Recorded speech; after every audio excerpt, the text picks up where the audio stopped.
사랑하는 성도 여러분, 가정에서도 부모로서 또 직장에서는 직원으로서 우리는 종종 이런 질문을 합니다.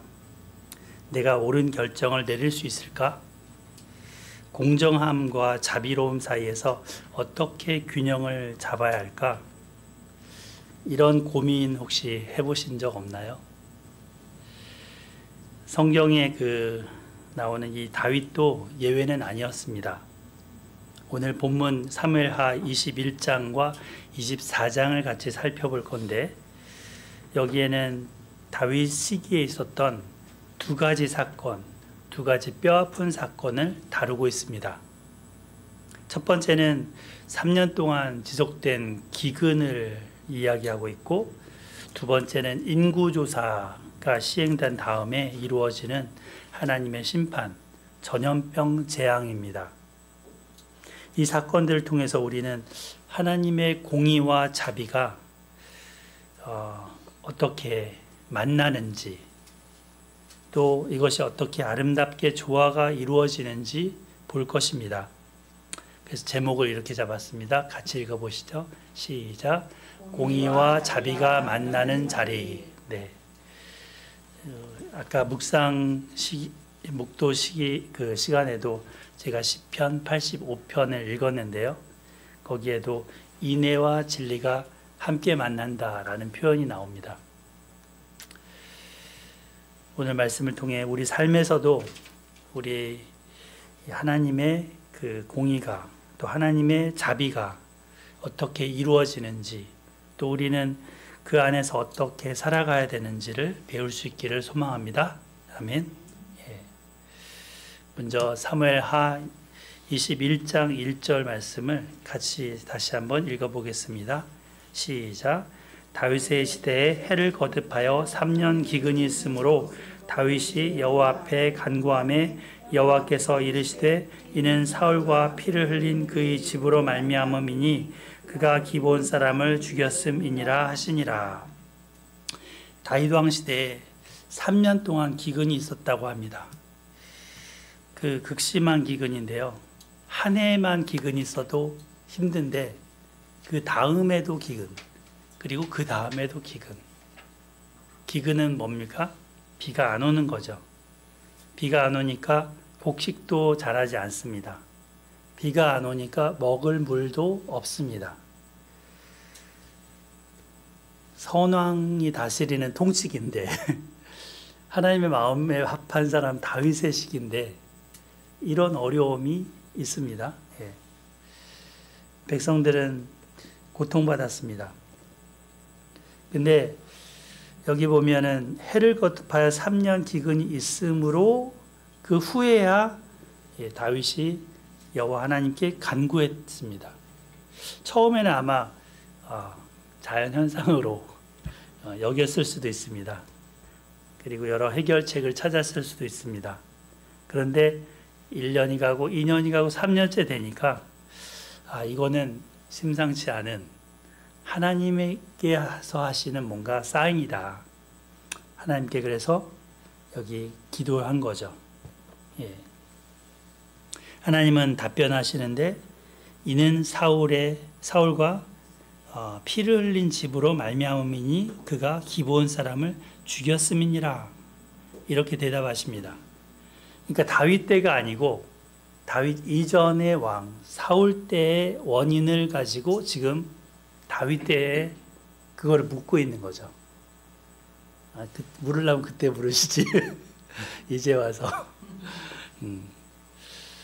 여기서 보면은 기브온 사람들을 죽였다 했는데 이게 이제 사무엘상이나 이런 데서 우리는 잘 살펴볼 수는 없었습니다. 그러나 기록은 안 됐지만 그런 사건이 있었던 거죠. 2절을 우리 양정훈 집사님 한번 읽어주실까요? 2절. 기브온 사람은 이스라엘 족속이 아니요 그들은 아모리 사람 중에서 남은 자라. 이스라엘 족속들이 전에 그들에게 맹세하였거늘 사울이 이스라엘과 유다 족속을 위하여 열심히 있으므로 그들을 죽이고자 하였더라. 이에 왕이 기브온 사람을 불러 그들에게 이르니라. 네. 앞에 이제 2절 부분은 해설이죠. 해설. 하나님 말씀이 아니고 하나님은 이제 1절에 그렇게 이야기를 하셨었던 거고, 알아보니까 이런 사정이 있는 거죠. 다윗이 알아보니까. 기본 사람들은 어떤 사람들이에요? 우리 여호수아를 서로 알아야죠. 그러니까 이게 대화 설교가 좋은 거예요. 찬찬히 쭉 앞에서부터 훑어오니까 앞에 스토리를 알고 있으면 이렇게 연결이 되는 거죠. 그 여호수아서 9장에 보면은 그들이 살기 위해서 저기 먼 방에서 오는 사람들처럼 꾀죄죄한 모습으로, 정말 그 오랫동안 여행한 모습으로 와서는 이렇게 항복하는 것처럼 얘기를 한 거죠. 조약을 맺자고. 그 하나님은 가나안 땅에 있는 족속들은 다 진멸하라고 했으니까 그 얘기를 알고 있는 이들은 어떻게든 살고 싶어서 거짓으로 자기를 위장하고 여호수아와 그 군대를 찾아온 거죠. 그때 이들은 속아서 언약을 맺었습니다. 근데 이제 며칠 지나서는 그 사실이 진실을 알게 된 거죠. 하지만 여호와 하나님의 이름으로 맺은 언약이기 때문에 이거를 파기할 수가 없었던 겁니다. 그래서 이들은, 기브온 거민들은 그들 중에 살면서 물깃는 자와 장작 패는 자들로 이스라엘 중에 거했다 그랬죠. 그런데 사울이 이 열심을, 이 가나안 거민들을 죽여야 된다는 열심이 과해서 이들을 죽였다는 거예요. 그거에 대한 보복을 해야 된다는 거죠. 이 사울의 그런 죄는 사실 다윗 이전에 지은 죄이지만 하나님의 공의는 그것에 대한 것을 묻는 것으로 지금 기근이라는 거로 나타난 겁니다. 사람은 잊을 수 있습니다. 하지만 그 불의함에 대한 결과는 반드시 대가지불이 따라하는 것이었습니다. 이게 바로 공의죠. 죄에 대한 처벌. 자, 우리 3절을 보면 3절, 거기 뭐라 했냐면 다윗이 물어봤습니다. 내가 어떻게 할까? 어떻게 용서를 구할 그 속죄의 방법이 뭐겠느냐? 이렇게 묻는 거죠. 기본 사람들은 이것은 돈의 문제가 아니라 합니다. 돈을 아무리 준다고 우리의 원한을 해결이 되는 건 아니다. 그러면서 6절을 우리 오은영 집사님 한번 읽어주실까요? 오은영 집사님.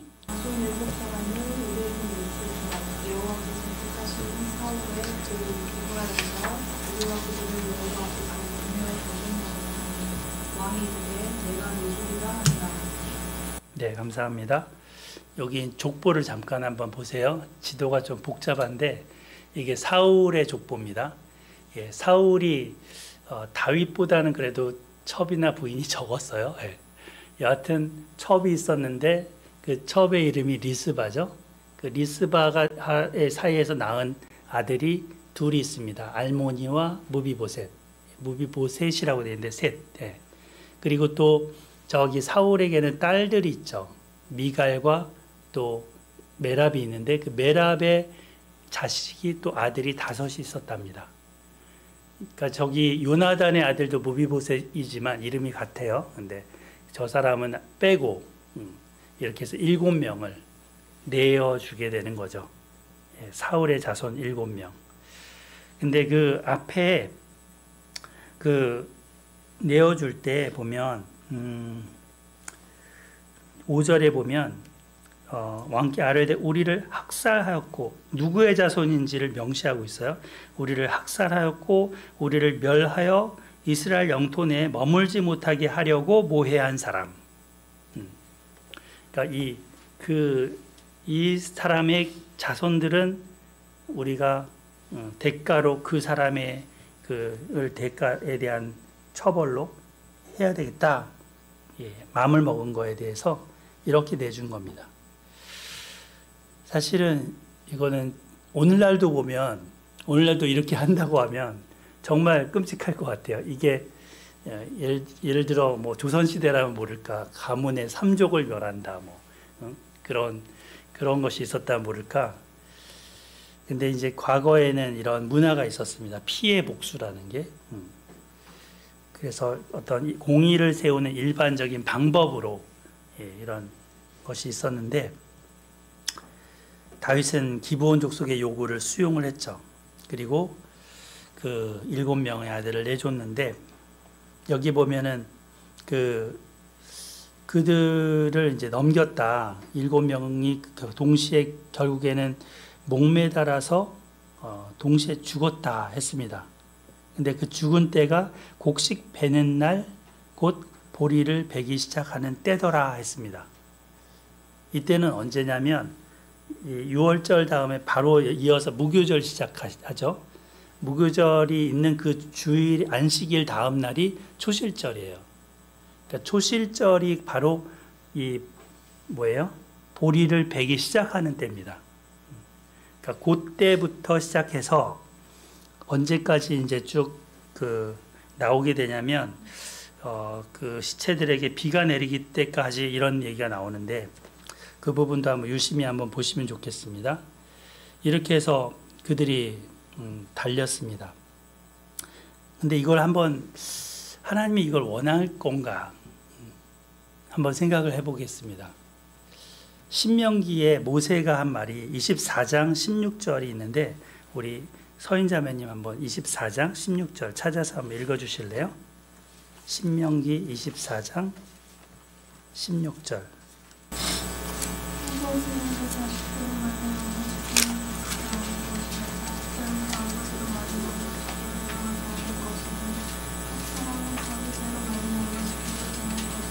네, 감사합니다. 이게 그러니까 부모님이 그 지은 죄로 인해서 그 자식들이 그것에 대한 죄 대가를 받지 말라고 않도록 하라는 그런 이제 가르침이었던 겁니다. 그러니까 이 말씀에 따르면 다윗의 이 처분은 옳지 않은 거죠. 바람직하지 않은 거죠. 그러니까 각자의 죄는 각자에게 묻는다. 이 에스겔서에서도 그런 말씀이 나오는데, 하지만 이제 그 기본 거민들의 이런 요구사항과 지금 현재 기근을 해결해야 되겠다라는 그 긴박감, 간절함, 이런 것들을 어떻게든 풀고자 7명을 어떻게 보면 무고한 사람들인데 죽도록 내버려 둔 것입니다. 그 공의라는 것을 실행하려고 하긴 했지만 이 과정에서 무고한 생명들이 희생되는 비극이 있었습니다. 이것이 인간 세상에 있는 일종의 어려움인 거죠. 근데 이렇게 하면은 뭐가 해결돼야 돼요? 비가 와야죠. 기근이 해결돼야죠. 근데 연이어 있는 부분에 기근이 해결됐다라는 말씀이 안 나옵니다. 그죠?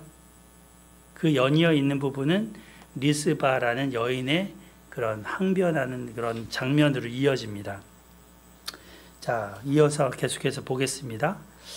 이 어머니의 간절한 애절한 사랑이 등장하는데요. 우리 한나 사모님 21장, 사무엘하 21장 10절 읽어주세요.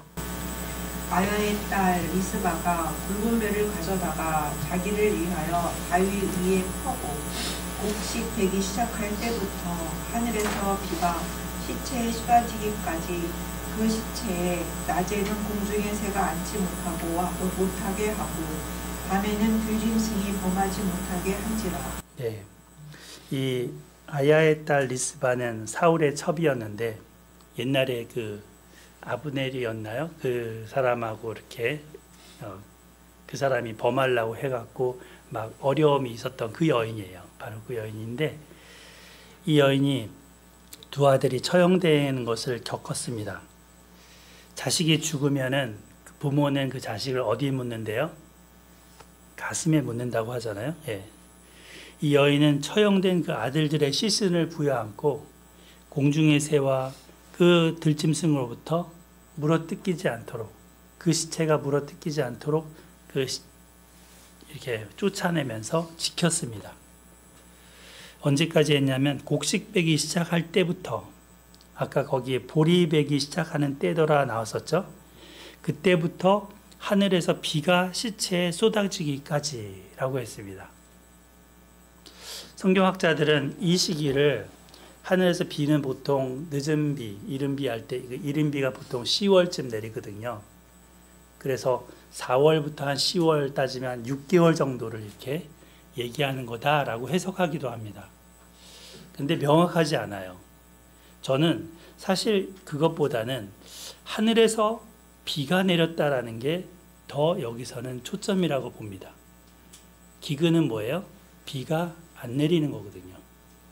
근데 비가 내리기까지라는 거죠.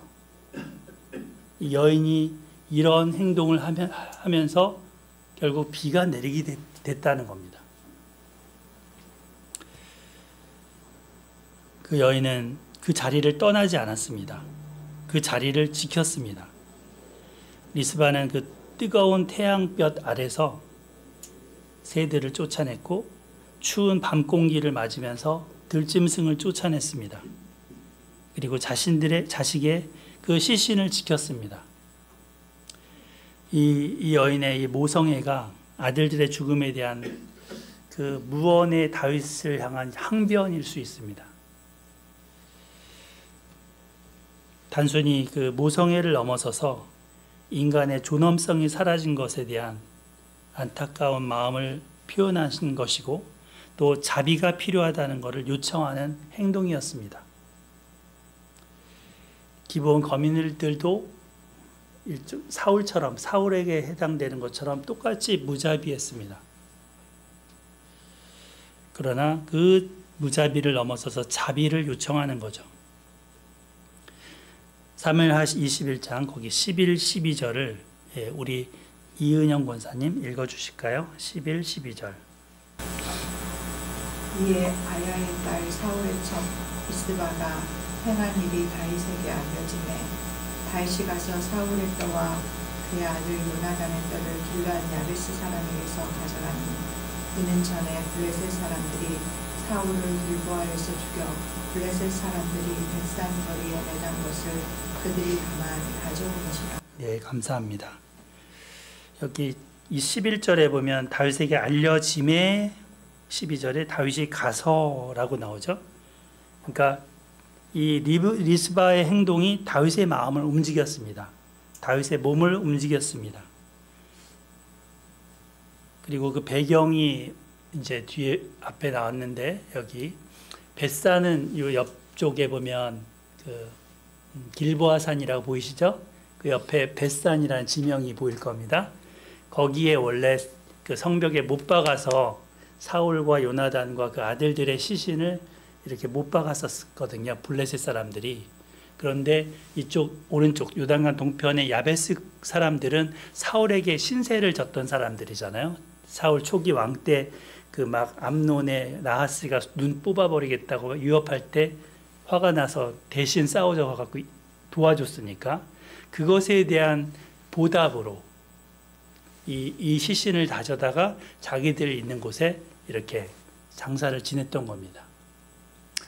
다윗은 이 뼈들을, 좀 오래됐으니까 그 뼈들을 가지고 와서 저기 이제 예루살렘 그 밑에 보면은 기브온이라고 그 근처에 있어요. 그죠? 기브온, 기브아. 예. 거기가 이제 사울의 고향이 있는 곳이죠. 예.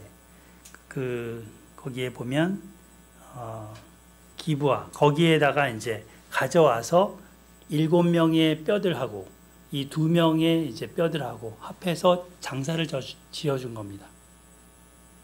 여하튼 이런 상황 속에서 다윗은 은혜를 베풀었습니다. 다윗은 마음을 움직였습니다. 원래 사울 가문은 다윗에게 있어서는 원수 가문이고, 그리고 자비를 베풀고 싶지 않은 가문이죠.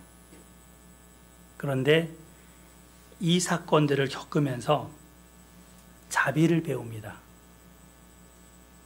그는 그 존중과 화해의 모습으로 다가섭니다. 공의 이상의 것이 곧 이 긍휼과 자비거든요. 그것을 배웠습니다. 그래서 그는 이렇게 행동을 했습니다. 자, 그렇게 했더니 14절 후반부에 같이 한번 그 후에 같이 읽어봐요. 14절 후반부 시작. 그 후에야 하나님이 그 땅을 위한 기도를 들으시니라. 네, 그 밑줄을 그어보세요. 예. 하나님께서는 다윗의 그 간구 1절에서 얘기했던 여호와 앞에 간구함에 그 간구를 언제 들으셨습니까? 14절까지 이렇게 한 이후에야 들으셨습니다. 그 후에야 기근이 없어지고 땅에 비가 내렸습니다. 공의의 행동만으로는 기근이 해결되지 않았지만 자비의 행동이 그 긍휼의 행동이 더해지자 하나님이 움직이셨습니다. 여기서 우리는 중요한 교훈을 얻습니다. 하나님의 뜻은 공의와 자비가 함께 조화를 이룰 때 이루어진다는 것입니다. 사울은 이제 그 공의의 처벌에 따라서 그 가문이 멸족으로 가게 됐지만 리스바 이 어머니의 사랑과 이 안타까움의 모습, 그것으로 인해서 가문의 묘에 다시금 안장이 됩니다. 사실 우리가 죽으면 요즘 노인들도 많아지고 또 죽음에 대해서 많이 생각하게 되는 분들이 있는데, 죽으면 어디 묻히는가? 저는 이제 제가 장손이에요. 그러다 보니까 이제 저희 아버지는 진천이 고향인데 거기 선산이 있습니다. 근데 납골당에다가 다 모셨는데 되게 그거를 깊이 생각하는 분이에요. 저희 아버지는 어디 묻히는가? 누가 어디 묻혔는가? 근데 이스라엘 민족도 그게 되게 중요하게 여기는 민족입니다. 자기 가문의 묘에 묻히는가 아니면 길거리 바닥에 어디 널브러져서 죽는가, 이거는 천지 차이입니다. 그래서 왕들이 어디 묻혔는가 나중에 열왕기를 읽어보면 유심히 한번 보시면 그 부분이 계속 기록될 겁니다. 근데 사울이 요나단이 다윗 덕분에 자기 가문의 묘에 묻히게 된 거예요. 예. 자비를 베푼 것에 대한 하나님의 응답으로 또 하늘에서 비가 쏟아진 거죠. 그 리스바가 그 들짐승과 새들을 쫓아낸 거를 하늘에서 비가 쏟아지기까지 했다고 하는데 이게 같이 맞물려 있는 겁니다. 드디어 하늘에 철과 같이 단단하게 빗방울 하나도 내리지 않았던 그 문이 열렸습니다. 하늘의 문이 열렸습니다. 촉촉한 단비가 땅을 적셨습니다. 다시금 생명이 움트게 됐고 살아나게 됐을 뿐 아니라 가축들도 사람들도 물과 양식을 먹을 수 있게 되었습니다. 여기에 리스바 어머니의 그 사랑과 다윗의 자비가 어우러져 있는 모습이 배경입니다. 자, 이렇게 해서 첫 번째 사건을 한번 살펴봤고 두 번째 사건으로 또 넘어가 보겠습니다. 이 두 번째 사건 24장인데요. 제가 이렇게 뛰어넘는 이유는 이게 좀 봉투 구조처럼 비슷한 내용이 앞뒤로 있기 때문입니다. 예. 자, 24장 사건에서는 여러 이제 다윗의 행적들 가운데 그 여러 사건들이 나왔었지만 이것은 중요하다 싶어서 마무리를 하고 있는 거죠. 그래서 유심히 볼 필요가 있는 사건입니다. 우리 신앙의 여정에도 보면 시작이 중요하지만 마지막은 더 중요합니다. 다윗의 일생을 보면 참 어려움이 그동안 많았습니다. 물론 영광의 시기도 있었습니다. 근데 그 사람의 인생에 보면 가장 중요하게 관통하는 것은 은혜입니다. 그 사람의 능력이나 그 사람의 어떤 탁월한 면모가 아니라 하나님이 주신 은혜라고요. 그것을 사무엘하 24장은 기록하고자 합니다. 신앙의 거인 같은 다윗도 연약한 인간일 뿐이고 그가 어떻게 또 넘어졌고 어떻게 회복되는지를 말씀하고 있습니다. 자, 우리 24장 이동호 집사님 1, 2절을 한번 읽어주실까요? 여호와께서 다시 이스라엘을 향하여 진노하사 그들을 치시려고 다윗에게 적동시키사 가서 이스라엘과 유다의 인구를 조사하라 하시니 이에 왕이 그 곁에 있는 군사령은 요압에게 이르되 너는 이스라엘 모든 지파 가운데로 다니며 이제 단에서부터 9일 새벽까지 인구를 조사하여 백성의 수를 내게 보고하라. 네, 감사합니다. 예. 인구 조사를 명령을 했어요. 예. 근데 여기 보면은 첫 절에 하나님께서 여호와께서 다시 진노하사 이렇게 시작하고 있죠. 다시라는 말을 썼잖아요. 왜 다시예요? 앞에 3년의 기근이 진노였죠. 예. 그래서 다시 진노하셨다라는 겁니다. 이번에는 다윗의 범죄로 인해서 진노하신 거예요. 앞에는 사울의 범죄로 인해서 진노했다면, 그죠? 이번에는 다윗의 범죄. 어떤 형벌이 내리게 됩니다. 자, 근데 여기 진노하사 그들을 치시려고 다윗을 격동시키사 했는데 누가 인구조사를 하라고 했어요? 여기 주어가 여호와께서라고 돼 있죠. 여호와께서 조사하라고 했는데 조사했어요. 그러면 하나님이 하라고 한 거였는데 이렇게 이제 질문이 생길 겁니다. 이거에 대해서 이 역대기는 역대상 21장 한번 같이 한번 찾아봐요. 역대상 21장. 여기를 딱 손가락으로 눌러놓고 21장을 한번 펼쳐보시기 바랍니다. 구약성경 641쪽입니다. 같이 읽어보겠습니다. 찾으셨으면 시작. 사탄이 일어나 이스라엘을 대적하고 다윗을 충동하여 이스라엘을 계수하게 하니라. 네, 여기는 누가 하게 했대요? 사탄이 했다라고 나오죠. 그러니까 이 두 구절을 비교해 보면 하나님이 직접 다윗을 격동시킨 게 아니라 사탄을 통해서 한 것이라는 걸 알 수 있습니다. 사탄의 시험을 허락하신 거죠. 욥기에도 보면 욥을 이렇게 완전히 욥의 집안을 망하게 하는데 사탄에게 허락권을 주잖아요. 그 사단이 하는 거를. 예. 그렇게 허락한 것임을 알 수 있습니다. 하지만 악에 직접 개입하신 것은 아니죠. 자, 근데 이제 이 인구조사가 왜 죄가 될까? 왜 죄가 될까? 혹시 생각해 보셨나요?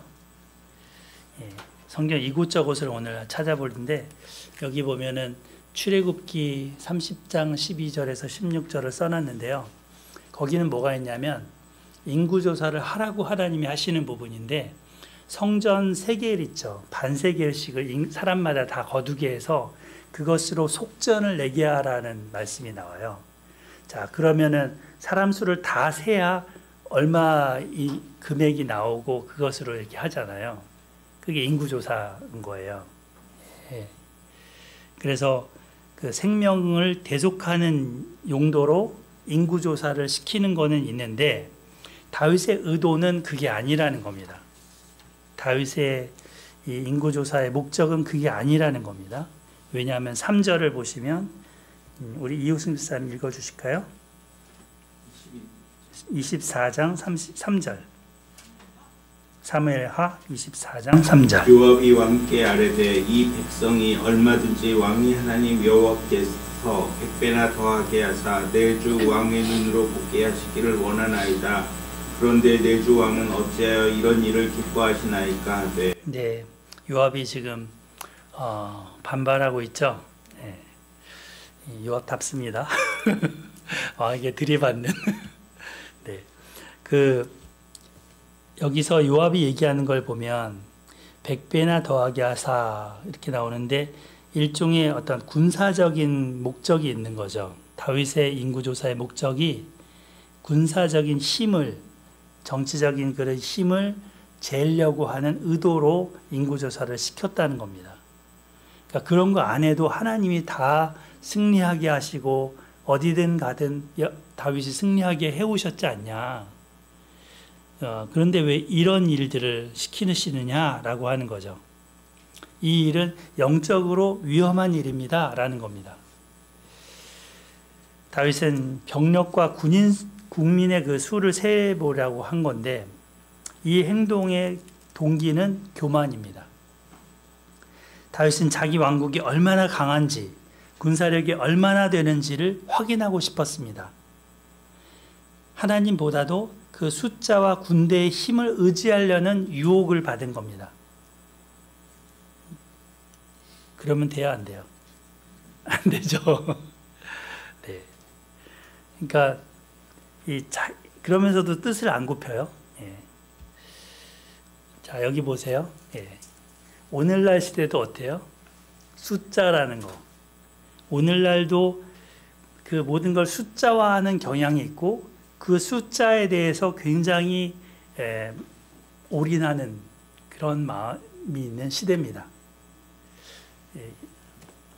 혹시 뭐 유튜브를 하시는 분이나 페이스북을 하시는 분이나 있으시면은 그 좋아요 숫자 뭐 이런 거 있잖아요. 그거에 관심이 많다고 합니다. 팔로워가 얼마나 되느냐.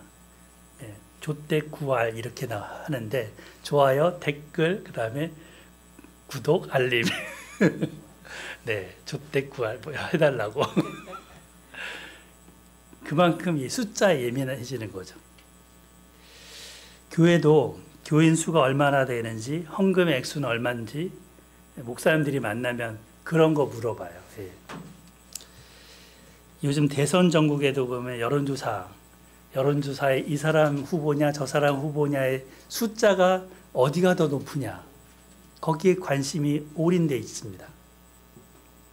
이런 숫자 중심의 사고방식은 사실 다윗만 갖고 있는 건 아닙니다. 그죠? 그렇다면 하나님이 이런 걸 싫어했다라면 우리 자신들도 조심해야 되는 거죠. 너무 숫자에 대해서 맹목적으로 그것을 의지하려는 마음. 이것이 그쪽으로 가게 되면 교만을 키우는 그런 상태가 됩니다. 교만의 전형적인 증상이 항상 숫자로 표현됩니다. 숫자가 올라가면 더 교만해지고 숫자가 떨어지면 좌절하는 그런 악순환에 갇힙니다. 자, 조심해야겠죠. 다윗의 명령에 따라서 요압은 부하들을 군대 이제 인구조사하는 일을 시켜서 돕니다. 저기 왼쪽 지도에 보시면 이제 그 위치가 화살표로 선이 그려져 있죠. 네. 그래서 요단강 오른편 아래서부터 시작해서 위쪽으로 간 다음에 갈릴리 쪽으로 해서 아래쪽으로 내려오는 순서로 이렇게 인구조사를 한 겁니다.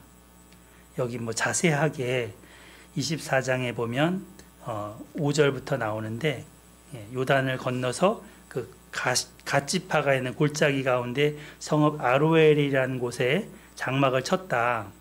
보통 인구조사하려면 사람들을 막 오라고 한 다음에 거기서 이제 지장을 찢든 뭐 사인을 하든 막 했을 거예요.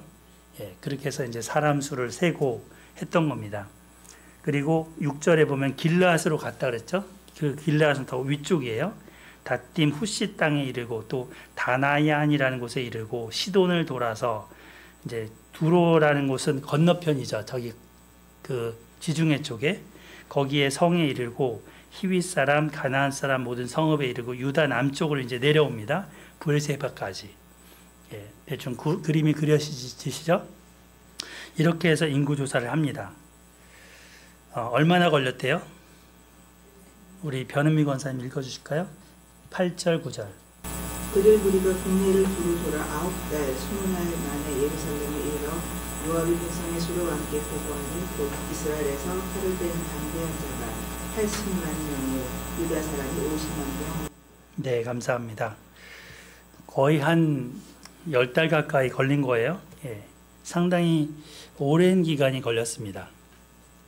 물론 이렇게 다 사람들 모아서 하려면 그만큼 시간이 걸리고 또 하는 일이지만 여기에는 이제 좀 서두르지 않고 요압이 이 일을 했다라는 걸 알 수 있습니다. 왜냐하면 역대기 아까 21장에 보면 요압이 왕의 명령을 마땅하게 여기지 않았다. 그래서 레위 지파하고 베냐민 지파는 세지 않았다라는 말이 나와요. 그러니까 누락시킨 거죠. 그리고 그 인구조사가 여기서는 80만, 50만 이렇게 적혀 있지만 거기는 또 110만 뭐 이렇게 인구수가 좀 달라요. 예. 그렇듯 이제 좀 뭔가 불명확한 점들이 있습니다. 이게 국가적인 사업이죠. 우리 한나 사모님도 옛날 인구 센서스 이렇게 해갖고 방 곳곳에 다니면서 똑똑하고 들어가서 한 적이 있으셨는데, 예, 힘들었죠? 재밌었나요? 네, 인구 센서스, 예, 힘든 일입니다. 그래도 좀 콤팩트하게 기간을 잡아서 합니다. 근데 이 일은 정말 힘든 일입니다. 왜 했다고요? 다윗의 세력을 확인하기 위해서. 국가에 전혀 도움이 되는 일이 아닙니다, 사실은. 이 일을 하고 나서 다윗의 마음도 가책을 받습니다. 10절을 보면 다윗이 백성을 조사한 후에 그의 마음에 자책했다라는 말이 나옵니다. 자책했다. 이게 새한글 성경을 보면 다윗은 마음이 찔렸다 이렇게 번역을 하고 있습니다. 그리고 ESV 영어 성경에서 보면 David's heart struck him. 다윗의 마음이 그를 때렸다. 예, 이렇게 번역하고 있습니다. 다윗은 스스로를 자기를 치는 자세로 회개했습니다. 사울 같으면 안 그랬을 거예요. 너 탓이야 이렇게. 요압 너 탓이야 뭐 이런 식으로 화살을 돌렸을 겁니다. 하지만 이 다윗은 자기 자신을 돌아볼 줄 아는 그런 사람입니다. 남의 잘못을 보는 게 아니고 자신의 잘못을 볼 줄 아는 그런 사람입니다. 비록 그는 앞서서 사탄의 그런 유혹에 넘어가서 해서는 안 될, 왕으로서는 해서는 안 될 일을 시도했지만 스스로를 돌이킬 줄 아는 마음이 있습니다. 하지만 죄에는 반드시 결과가 따르죠. 하나님은 갓 선지자를 보냅니다. 그리고는 하나님께서 3가지 옵션 중에 하나를 선택하라 이렇게 말씀하시죠. 3가지 옵션이 뭐예요? 7년 동안 기근을 당할 거냐, 아니면 또 네가 3개월 동안 원수와 함께 쫓길 거냐, 아니면 3일 동안 그 전염병이 있을 거냐. 3가지 중에 선택하라고. 양정우 집사님 같으면 뭐를 선택하겠어요? 선택 안 하는 건 없어요. 쫓김. 네.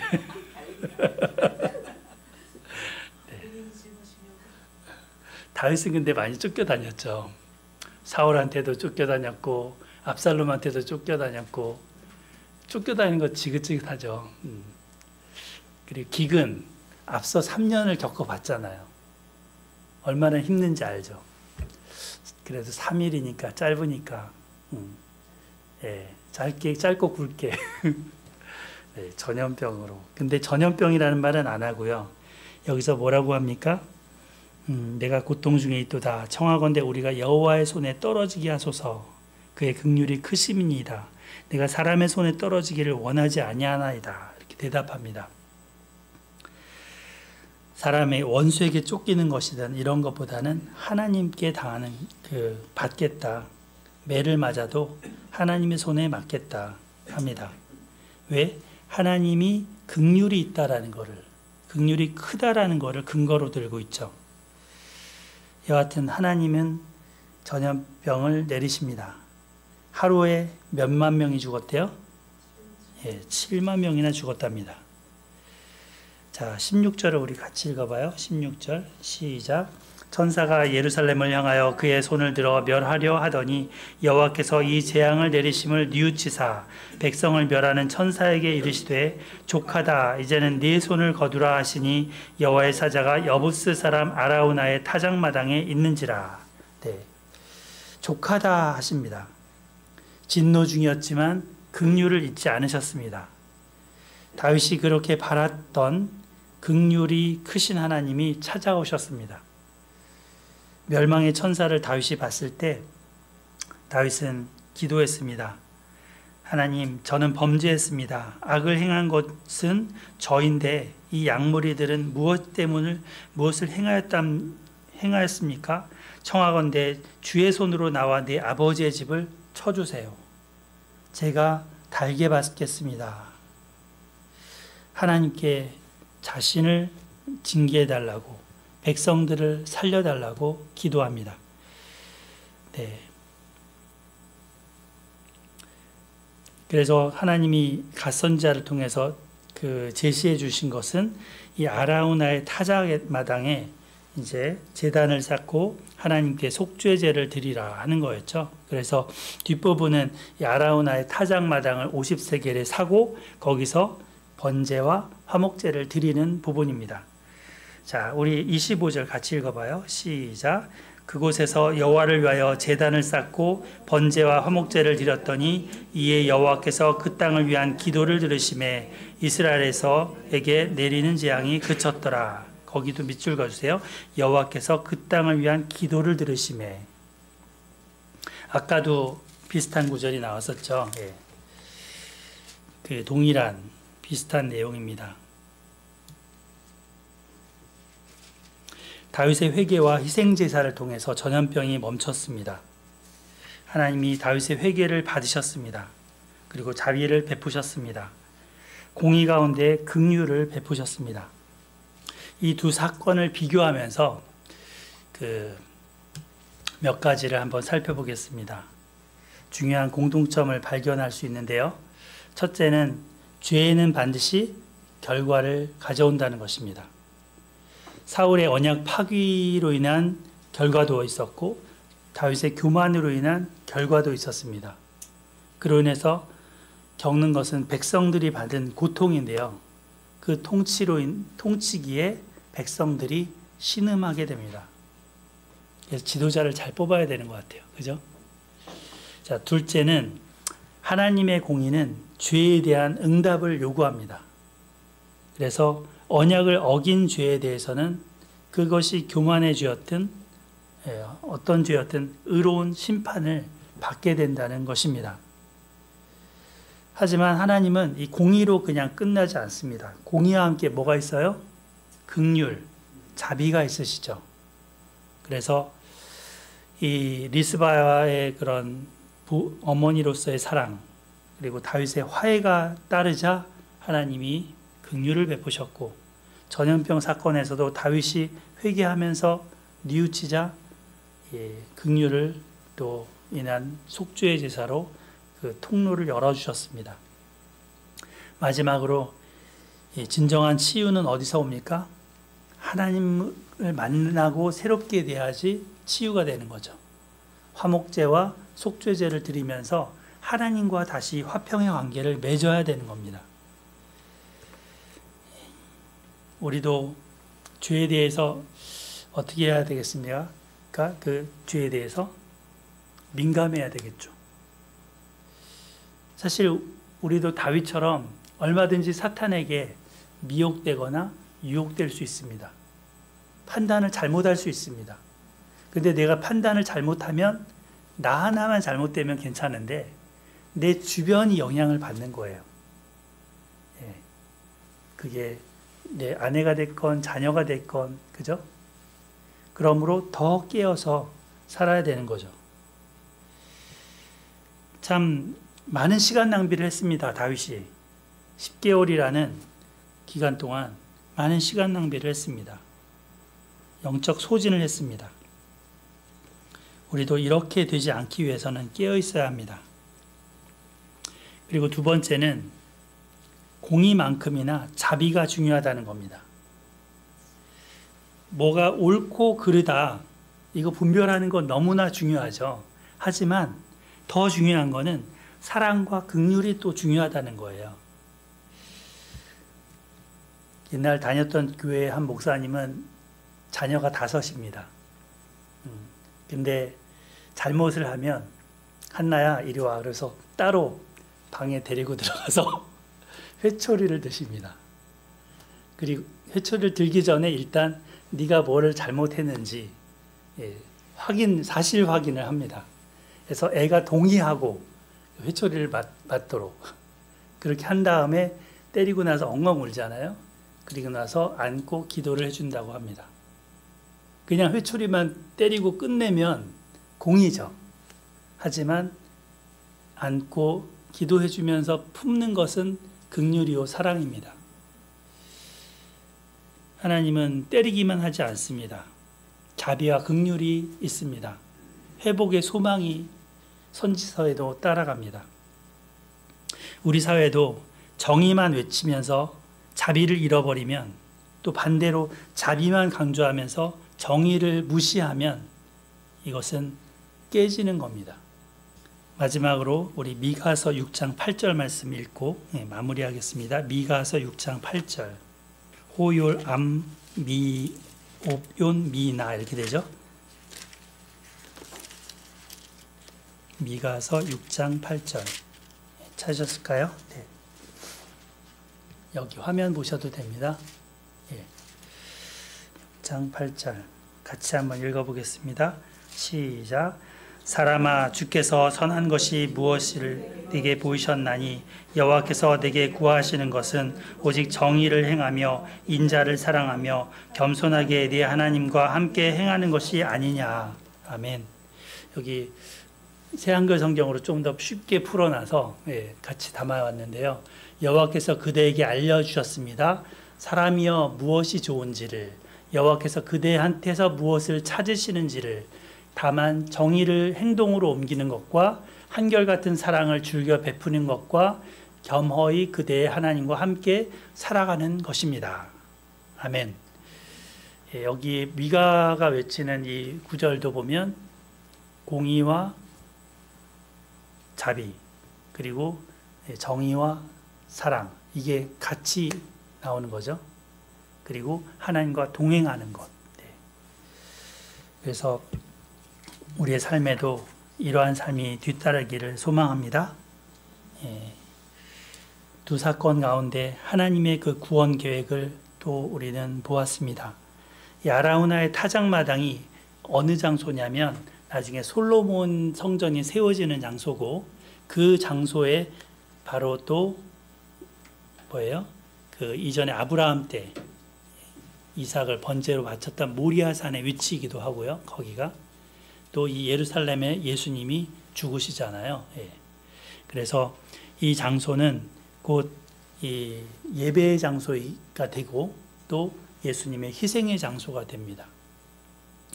하나님은 이 공의와 자비가 온전히 만나는 장소에 그 장소에 이 십자가의 역사를 이루시는 거죠. 그래서 그림을 하나 그려왔는데요. 이 그림이에요. 가운데 십자가 보이시나요? 공의와 자비가 서로 만나는 자리, 곧 그곳이 십자가인 거죠. 예수님이 형벌을 우리 대신 받으심으로 하나님의 공의를, 죄에 대한 심판을 다 받으셨습니다. 그리고 예수님이 십자가를 지심으로 하나님의 자비가 우리에게 임하였고 우리가 용서받고 구원받는 길을 열어주셨습니다. 그래서 시편 85편 10절은 이렇게 노래합니다. 인애와 진리가 같이 만나고 의와 화평이 서로 입맞추었노라. 십자가는 하나님의 공의와 자비가 완벽하게 만난 자리입니다. 거기에 죄에 대한 공의로운 형벌이 이루어지고 동시에 죄인에 대한 하나님의 놀라운 사랑이 드러났습니다. 우리 삶에도 이 공의와 자비가 함께 만나는 자리, 그 십자가의 자리를 우리가 이루며 살기를 소망합니다. 또 우리 삶에 그것이 이루어지기를 소망합니다. 기도하겠습니다. 사랑하는 하나님 아버지, 기근 사건과 인구조사 사건을 통해서 하나님의 공의와 자비가 만나는 시간들을 살펴보았습니다. 하나님, 우리 삶에도 한쪽으로 치우치지 않게 하시고 공의와 자비가 늘 함께하는 그러한 삶이 되게 하시옵소서.